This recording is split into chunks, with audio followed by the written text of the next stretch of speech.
don't really listen to a whole lot of music anymore. I used to listen to a lot different music, but trying to focus now just on gospel music. I can't keep dodging this anymore. That's how he started. No joke to lighten the mood.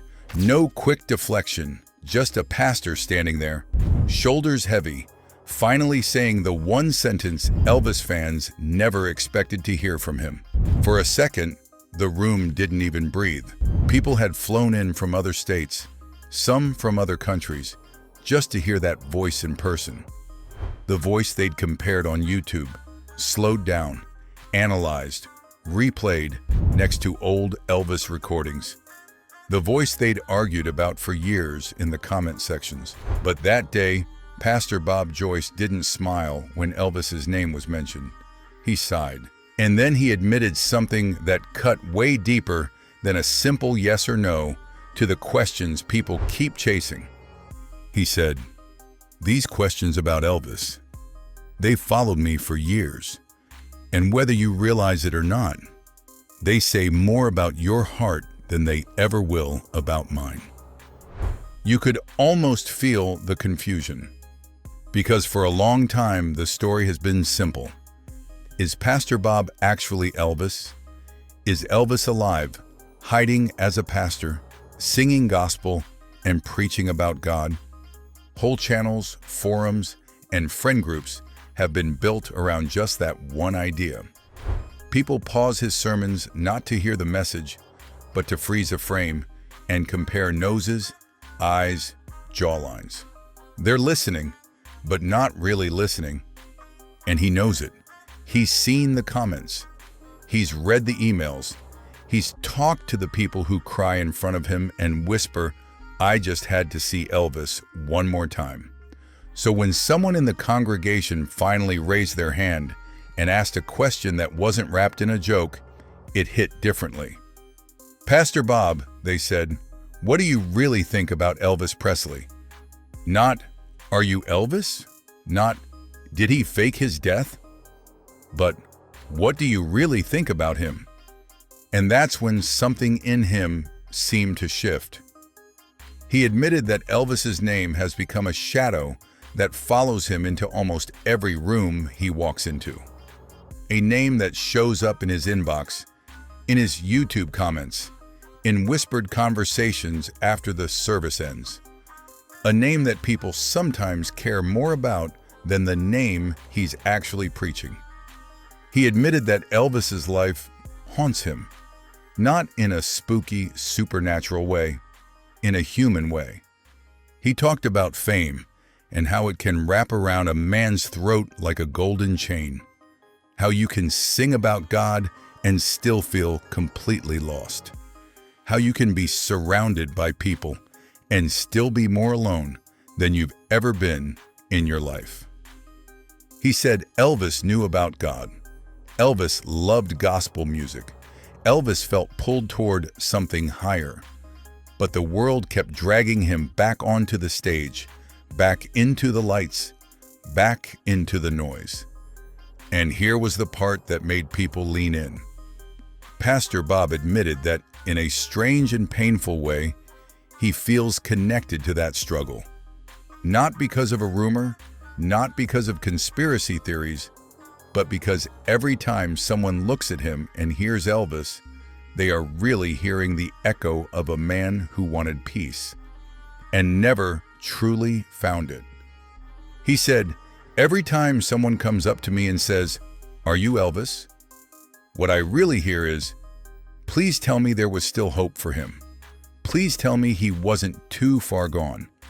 He admitted that the questions about Elvis have forced him to wrestle with his own heart, to ask himself why he sings, why he preaches, why this specific man, Elvis Aaron Presley, keeps getting dragged into conversations about God, guilt, grace, and second chances.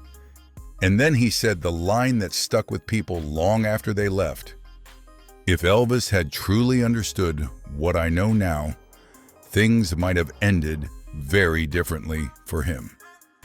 The room went quiet, because that wasn't just a comment, that was an open door.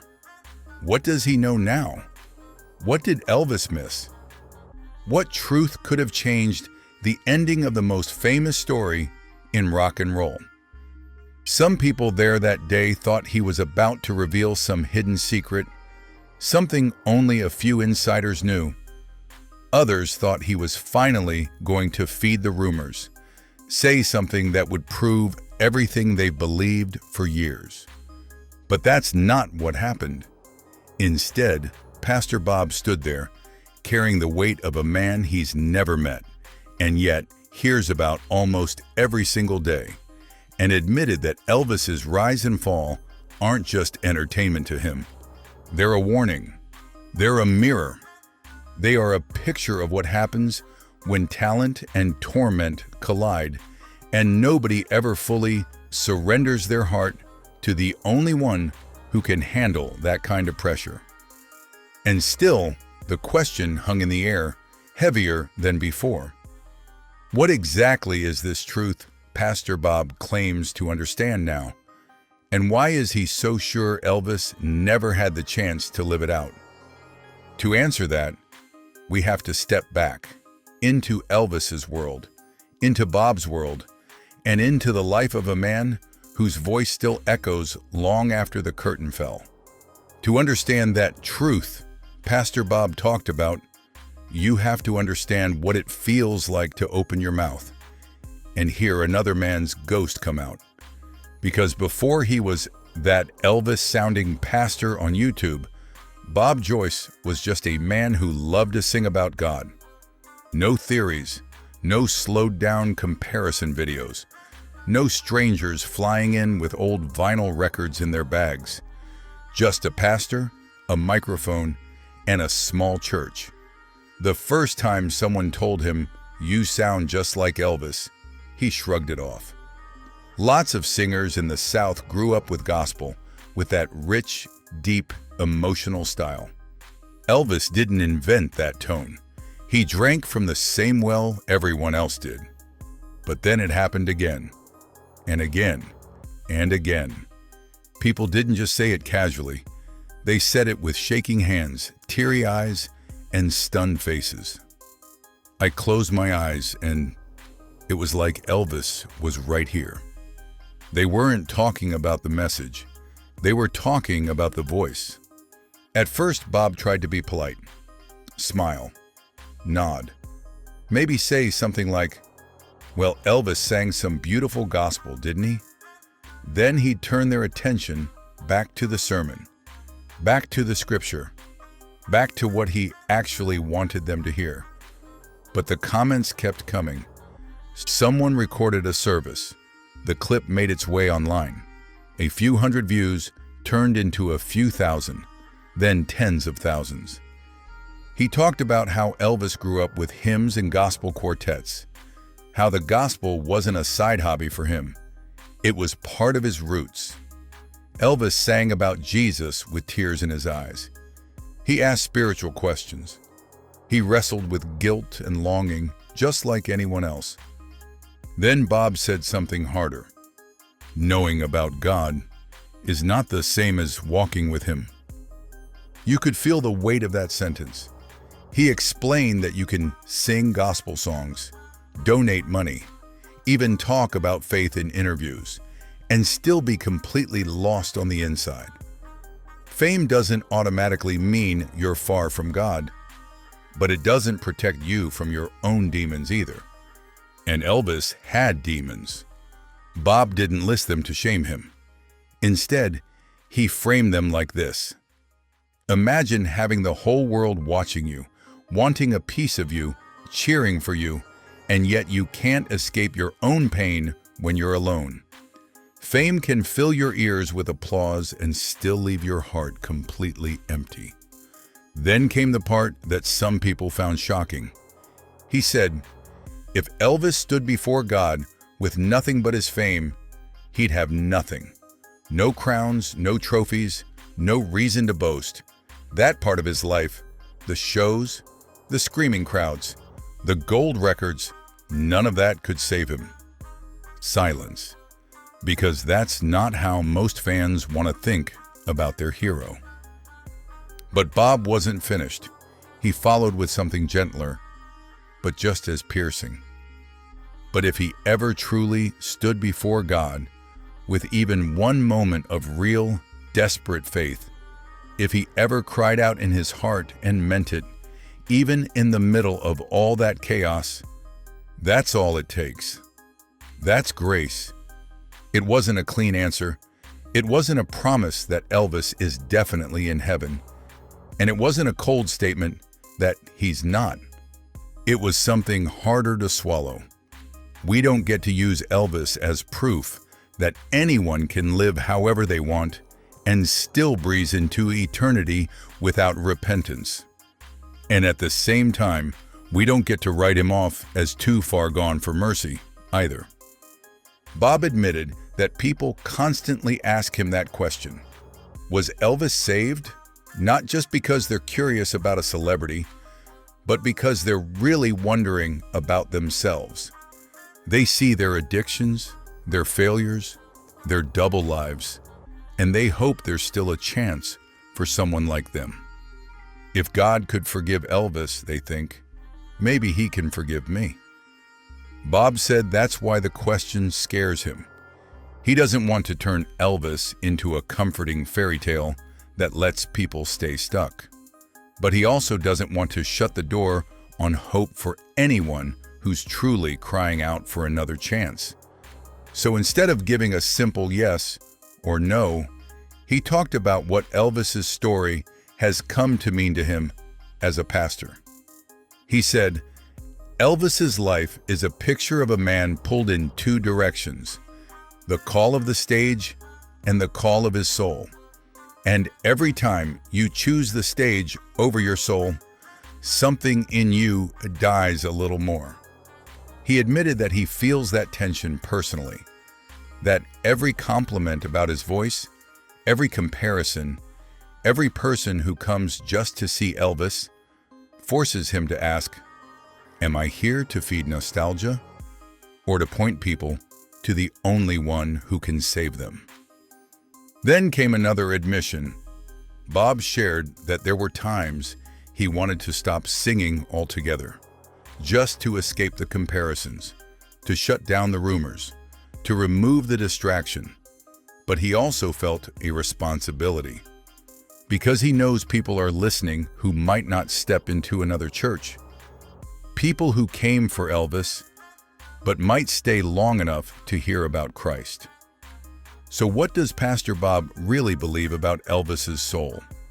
He believes Elvis was a man who knew about God, loved gospel music, felt the pull of faith, and was still crushed by the weight of fame, addiction, pressure, and pain. He believes Elvis's ending was tragic, not just because of how he died, but because of how many chances he had to surrender fully and never did. And he believes this. Elvis's story isn't just about where he is now. It's about where you are right now while you still have breath and a choice. For some people in that room, that answer was beautiful. For others, it felt like he dodged the question.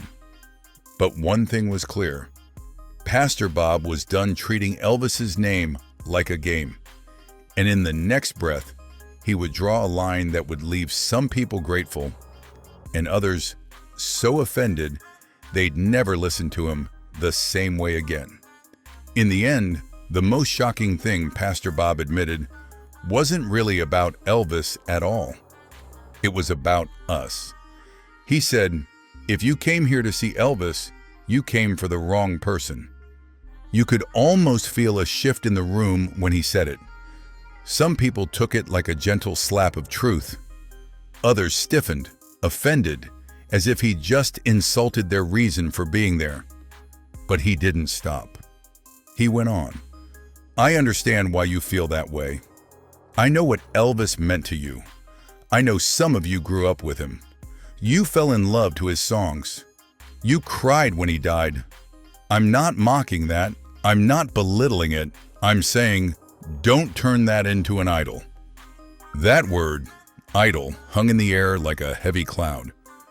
Because Elvis, for many people, isn't just a singer. He's an era.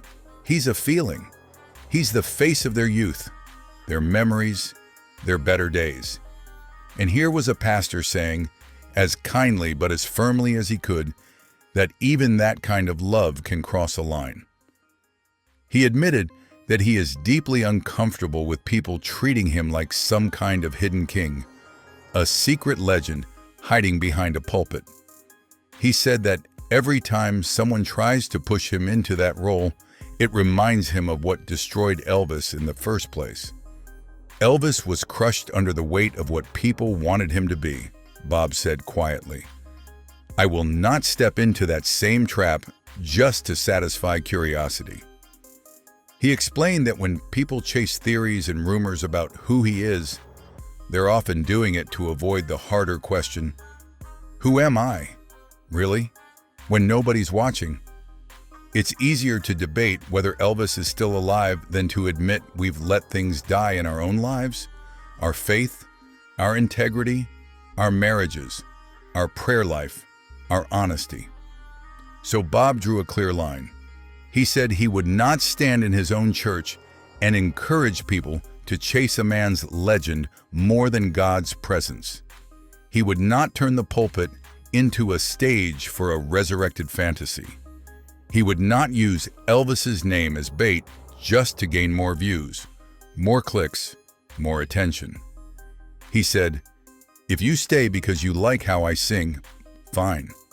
But if you leave here talking more about my voice than about the one I'm singing about, then I failed you. That wasn't what everyone wanted to hear.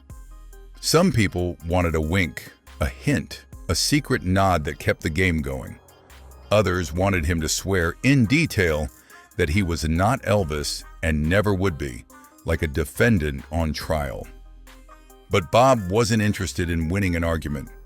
He was interested in rescuing souls.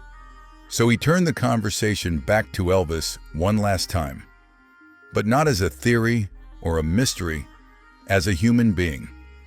He talked about a man who was born with an extraordinary gift and carried a crushing weight. A man who could make entire arenas roar and still feel desperately alone. A man who sang about Jesus but struggled to escape the addictions, pressures, and compromises that came with fame. Then he said softly, "What breaks my heart most about Elvis's story is not just how it ended, but how many people are walking the very same road right now, without the spotlight, without the money, but with the same emptiness." You could see the connection, because the truth is, you don't need to be famous to be exhausted. You don't need a stage to be addicted. You don't need screaming fans to be living two lives, one in public, one in private. Elvis became a mirror. And Pastor Bob refused to let people treat that mirror like a game. He said, "Don't come here looking for a man you lost in 1977. Come here looking for the God you still have a chance to find today." Some people were moved to tears by that. They felt the love in it, the warning, the urgency. Others felt anger rise in their chest. They wanted the myth. They didn't want it challenged. They didn't want their nostalgia disturbed. But Bob had made his choice. He would sing, he would preach.